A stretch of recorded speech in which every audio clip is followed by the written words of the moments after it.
Students, welcome to Edubis academy. Last class में हम लोगों ने पंचायती राज के कंटेक्स्ट में बेसिक कमिटीज़ जितने भी हैं पंचायती राज से रिलेटेड इंडिया में, उनके बारे में हम लोगों ने पढ़ा था।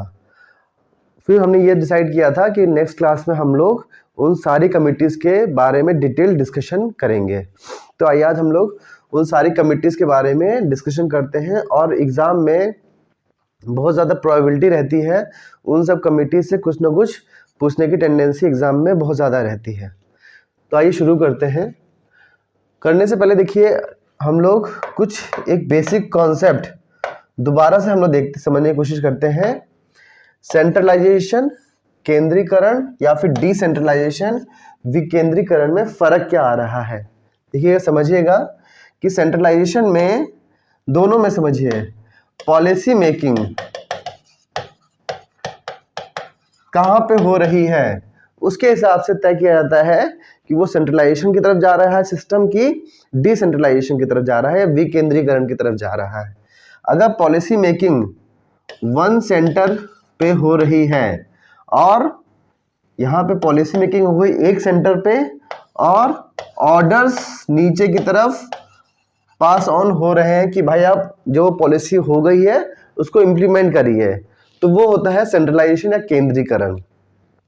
अगर पॉलिसी मेकिंग अलग अलग जगह में हो रही है,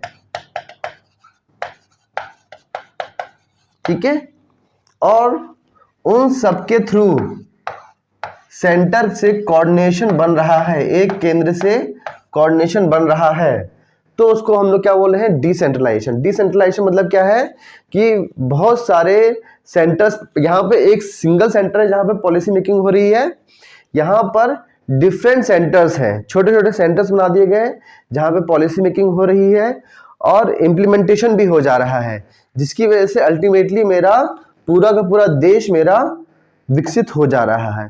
ये हम लोगों ने लास्ट क्लास में भी समझा था, लेकिन मुझे लगा कि इस बार भी हमको चीज़ समझ में आनी चाहिए। ठीक है, तो पंचायती राज के संदर्भ में हम लोगों ने काफ़ी सारी कमिटीज़ देखी थी।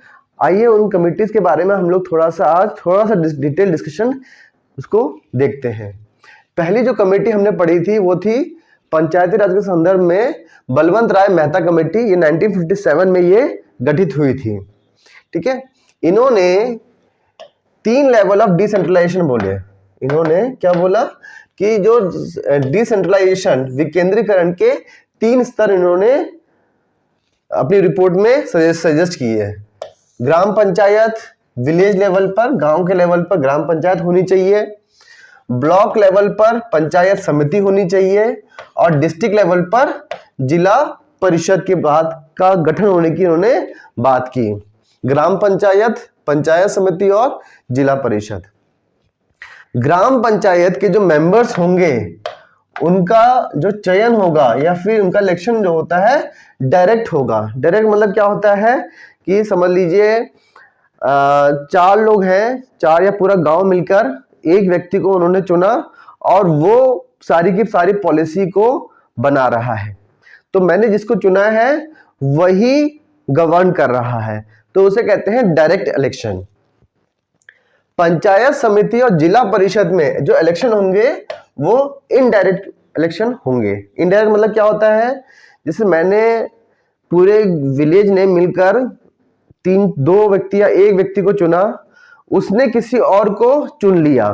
अब जो थर्ड पार्टी है, जो जिसको पब्लिक ने नहीं चुना है बल्कि जिसने चुना है उन्होंने मिलकर किसी और को चुन लिया, तो वो हो गया इनडायरेक्ट इलेक्शन। तो ग्राम पंचायत जो विलेज लेवल पे है वहां पे डायरेक्ट इलेक्शन होगा, पंचायत समिति और जिला परिषद पर इनडायरेक्ट इलेक्शन की बात की। फिर उन्होंने ये भी कहा कि ग्राम पंचायत जो विलेज लेवल पे है वहां पे पॉलिसी मेकिंग की बात की इन्होंने। पॉलिसी कहां पे बनेगी, ग्राम पंचायत पे। पंचायत समिति पे क्या होगा, ये एग्जीक्यूटिव की तरह काम करेगी, जो भी पॉलिसी यहां बनी है उसको इंप्लीमेंट करेगी ये। और जिला परिषद जो है वो ये देखेगी कि सही से सारा काम हो रहा है कि नहीं हो रहा है, वो सारी देख रखेगी, सुपरवाइजरी वर्क रखेगी। तो यहाँ पॉलिसी बन रही है, सेकेंड लेवल पर पॉलिसी इंप्लीमेंट हो रही है, थर्ड लेवल पर सुपरवाइजरी वर्क हो रहा है।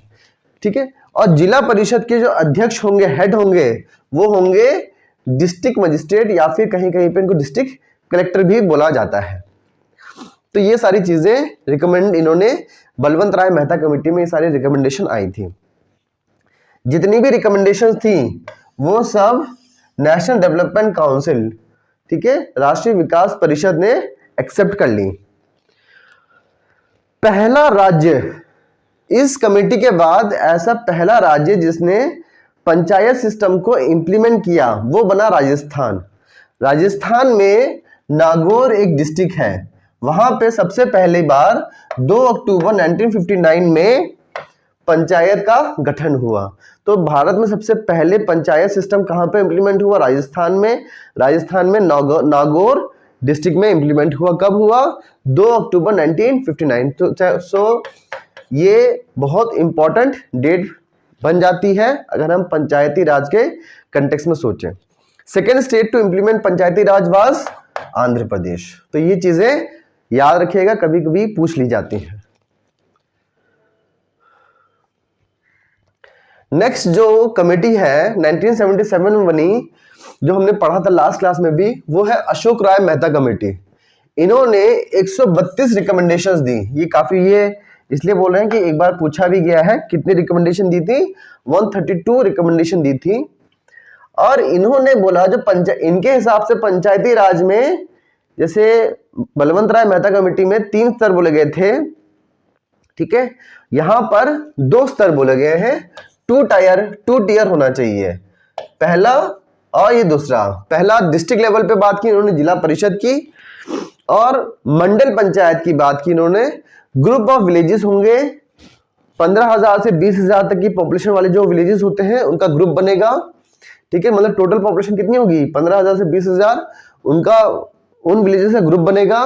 और वहां पे क्या बनेगी? मंडल पंचायत की बात की इन्होंने। ये जो अशोक राय मेहता कमेटी थी 1977 में बनी, जब इन्होंने अपनी रिपोर्ट पेश कर रहे थे, ये कमेटी बनी थी जनता पार्टी जब सरकार बनी थी 1977 में। लेकिन जब ये अपनी कमेटी का रिपोर्ट सबमिट हो रही थी, उसी बीच जनता पार्टी गिर गई। तो इनकी सारी के सारे रिकमेंडेशन पर किसी ने गौर नहीं कर पाए। लेकिन फिर भी कुछ राज्य बने जिन्होंने इनकी रिकमेंडेशन को अपने स्टेट्स में इंप्लीमेंट किया, जैसे कि कर्नाटक, वेस्ट बंगाल और आंध्र प्रदेश। इन राज्यों में, कर्नाटक, वेस्ट बंगाल और आंध्र प्रदेश में की सरकारों ने अशोक राय मेहता कमेटी की रिकमेंडेशंस को अपने स्टेट में इंप्लीमेंट किया। नेक्स्ट जो कमेटी आती है वो है दांतेवाड़ा कमेटी। 1978 में ये बनी थी और इसमें ब्लॉक लेवल प्लानिंग की बात की गई थी। इसमें ज्यादा हम डिटेल में नहीं जाएंगे, बस थोड़ा सा हम लोगों को इतना पता होना चाहिए कि किस लेवल की प्लानिंग की बात इन्होंने की थी। नेक्स्ट आई थी हनुमंतराय कमेटी 1984 में। इन्होंने डिस्ट्रिक्ट लेवल प्लानिंग की बात की। उसके बाद जो नेक्स्ट कमेटी आई थी GVK राव कमेटी 1985 में। इन्होंने कुछ बातें की हैं जिस पे हमें थोड़ा सा गौर करना है। इन्होंने क्या कहा कि जैसे 1957 से बात चल रही थी पंचायती राज की, अब इन्होंने एक चीज नोटिस की कि जो पंचायती राज है वो ग्रास रूट लेवल की प्लानिंग की बात कर रहा था। लेकिन इन्होंने ये कहा कि पंचायती राज जो ग्रास रूट लेवल की प्लानिंग कर रहा है, लेकिन पंचायती राज की जो ग्रास है उसमें रूट ही नहीं बची। उसकी जो ग्रास है उसमें रूट ही नहीं बची। मतलब क्या होता है, पंचायती राज में अब वो दम नहीं है। उसका उन्होंने रीजन बताया। रीजन ये है क्योंकि पंचायती राज में जो भी विकास का जो प्रक्रिया चल रही है वो ब्यूरोक्रेटिक हर्डल्स के कारण काफी ज्यादा प्रभावित हो रही हैं। ठीक है, क्योंकि जितना भी पावर थी वो सब कहां पे आ रही थी? वो जब जिला परिषद पर आ रही थी ना, जिसके हेड क्या कौन से थे? कौन थे? DM थे। तो जितने भी डिसीजन लिए जा रहे हैं वो सब DM स्तर पे लिए जा रहे थे, और जो भी डिसीजन हो रहे हैं उनको इंप्लीमेंट करने के लिए नीचे ऑर्डर दे दिए जा रहे थे। तो एक तरीके का यहां पर भी ऑब्जेक्टिव क्या था पंचायती राज का? डिसेंट्रलाइजेशन। लेकिन कहीं ना कहीं दोबारा से केंद्रीकरण हो रहा था, सेंट्रलाइजेशन हो रहा था। तो जीवीके राव कमेटी ने क्या बोला कि डीएम का रोल को कम करना चाहिए और उनकी पावर्स को उठाकर कहां पे दे देनी चाहिए, पंचायती राज को डीएम की पावर्स इनके कंटेक्स्ट में दे देनी चाहिए। ठीक है, डिस्ट्रिक्ट मजिस्ट्रेट जो जिला परिषद के हेड हो रहे हैं वो काफी इंटरफियर हो रहा था, उनकी वजह से काफी इंटरफेरेंस हो रहा है, क्योंकि वो ऑर्डर्स एक जगह लिए जा रहे हैं और सिर्फ ऑर्डर्स एक जगह लिए जा रहे हैं। ठीक है, जितनी पॉलिसी ऑर्डर्स पास ऑन हो रहे हैं, इम्प्लीमेंट करवाया जा रहा है और इम्प्लीमेंटेशन के दौरान पे भी इंटरफेरेंस हो रहा है काफी ज्यादा, जिसकी वजह से डेवलपमेंट प्रोसेस पंचायती राज के थ्रू काफी प्रभावित हो रहा है। तो जीवीके राव कमेटी ने बहुत बड़ी रिकमेंडेशन दी कि डीएम के रोल को कम किया जाए और उनके पावर्स को पंचायती राज में रीडिस्ट्रीब्यूट कर दिया जाए। नेक्स्ट बहुत इंपॉर्टेंट कमेटी है एल.एम. सिंघवी कमेटी। ठीक है, 1986 से क्वेश्चन भी बहुत बार आते हैं। एल.एम. सिंघवी कमेटी 1986, इनका जो गठन हुआ था इस कमेटी का, और राजीव गांधी गवर्नमेंट के दौरान हुआ था। इन्होंने क्या बोला कि पंचायती राज में दोबारा से हमें एनर्जी डालने की जरूरत है, रिवाइटलाइजेशन ऑफ पंचायती राज। पंचायती राज में दोबारा से हमें एनर्जी डालनी है। कैसे डालनी है कि पंचायती राज को कॉन्स्टिट्यूशनल स्टेटस देने की बात की। तो it is the first committee जिसने कॉन्स्टिट्यूशनल स्टेटस की बात की कि पंचायती राज को कॉन्स्टिट्यूशनल स्टेटस दे दिया जाए। कैसे दिया जाएगा, संविधान में अमेंडमेंट करके और नया चैप्टर ऐड कर दिया जाए पंचायती राज के कंटेक्स्ट में। तो ये बहुत बड़ी बात की इन्होंने। दूसरा इन्होंने क्या बोला कि जैसे कुछ ग्रुप ऑफ विलेजेस के लिए न्याय पंचायत होनी चाहिए। कुछ हम लोग एक विलेजेस को एक ग्रुप बना लेंगे, अलग अलग ग्रुप बन जाएंगे और हर ग्रुप के लिए एक न्याय पंचायत की गठन की बात की। और इन्होंने कहा कि क्या कहा, विलेज लेवल पर डायरेक्ट डेमोक्रेसी की बात की। मतलब सारे विलेज के जितने भी निवासी हैं, उस गांव के निवासी, वो सब मिलकर प्रधान को डायरेक्ट चुने और प्रधान जो चुना हुआ है प्रधान वो उनके लिए काम करे। तो डायरेक्ट डेमोक्रेसी की बात की। उसके बाद इन्होंने एक और बात की, जुडिशियल ट्रिब्यूनल की बात की। मान लीजिए पॉलिसी बन गई, पॉलिसी को इंप्लीमेंट किया जा रहा है, उस इंप्लीमेंटेशन के दौरान अगर बीच में कोई झगड़ा हो जाता है या फिर सही से इंप्लीमेंट नहीं हो पाती है पॉलिसी, तो उसके लिए कहाँ जाया जाए। तो उसके सॉल्यूशन के लिए एल.एम. सिंघवी कमेटी ने जुडिशियल ट्रिब्यूनल की बात की। तो ये बहुत ज्यादा इंपॉर्टेंट है। सबसे ज्यादा इंपॉर्टेंट क्या है, L M. Singhvi committee was the first committee to recommend for giving constitutional status to the panchayati raj. बहुत बड़ा है। पंचायती राज को संवैधानिक जो वैधता देने की बात सबसे पहले एल.एम. सिंघवी कमेटी ने की थी। नेक्स्ट कमेटी आती है थुंगुन कमेटी, 1988 में गठन हुआ था इसका। इन्होंने भी क्या बोला कि हमें पंचायती राज को मजबूत करने की आवश्यकता है। उन्होंने 3 टियर सिस्टम की बात की। ठीक है, panchayat should be formed at village level, block level and जिला लेवल। ठीक है, विलेज लेवल, ब्लॉक लेवल और जिला लेवल पर पंचायत बनाने की बात की। और इन्होंने ये कहा जो पंचायत बनेगी उसके 5 साल का टेन्योर होना चाहिए। ठीक है, फिक्स टेन्योर की बात की इन्होंने। और अगर बीच में किसी मेंबर की डेथ हो जाती है या मेरी पंचायत टूट जाती है, ठीक है, लोग रिजाइन कर देते हैं या फिर काफी लोग मर जाते हैं, हटा दिया जाता है किसी भी कंडीशन में, तो 6 महीने के अंदर इलेक्शन होने के बाद 6 महीने के अंदर ही नई पंचायत का गठन हो जाना चाहिए। ये रिकमेंडेशन दी थुंगुन कमेटी ने। नेक्स्ट बहुत इंपॉर्टेंट कमेटी है वो है गाडगिल कमेटी। गठन हुआ था इनका 1988 में। जैसे हम लोगों ने देखा था L M. Singhvi committee, it was the first committee to give recommendation for giving constitutional status to panchayati raj. Panchayati raj को कॉन्स्टिट्यूशनल स्टेटस देने की सबसे पहली जो रिकमेंडेशन आई थी वो किसमें आई थी, एल.एम. सिंघवी कमेटी में। उसी तरीके से गाडगिल कमेटी जो आई थी, इनकी रिकमेंडेशन के बेसिस पर पंचायती राज को कॉन्स्टिट्यूशनल स्टेटस मिला। तो दोनों कमेटी बहुत इंपॉर्टेंट है, सिंघवी कमेटी और गाडगिल कमेटी। तो Gadgil committee becomes the basis for constitutional status for panchayati raj. इन्होंने भी 3 टीयर सिस्टम की बात की। पंचायत कहाँ होनी चाहिए? विलेज लेवल पे, ब्लॉक लेवल पे और डिस्ट्रिक्ट लेवल पे। बहुत इंपॉर्टेंट बात की इन्होंने कि रिजर्वेशन होना चाहिए for SC ST and women. जो पंचायती राज सिस्टम है उसमें SC ST schedule caste, schedule tribe और वीमेन के रिजर्वेशन की बात की। इन्होंने ये कहा कि पंचायत के लेवल पर जो टैक्स कलेक्शन की पावर वो पंचायत के लेवल पर मिलनी चाहिए। फिर उन्होंने बहुत इंपॉर्टेंट बात की, जैसे पंचायत गठन की बात की, तो पंचायत का इलेक्शन भी होना है और पंचायत को खर्चा भी होना है पॉलिसी को इंप्लीमेंट करने के लिए। तो पंचायत का इलेक्शन करने के लिए स्टेट इलेक्शन कमीशन की रिकमेंडेशन इन्होंने दी और पंचायत में जो खर्चा हो रहा है और उसकी देखरेख के लिए स्टेट फाइनेंस कमीशन के गठन की बात की। दोनों ही चीजें एक्सेप्ट भी की गई थी, स्टेट इलेक्शन कमीशन और स्टेट फाइनेंस कमीशन।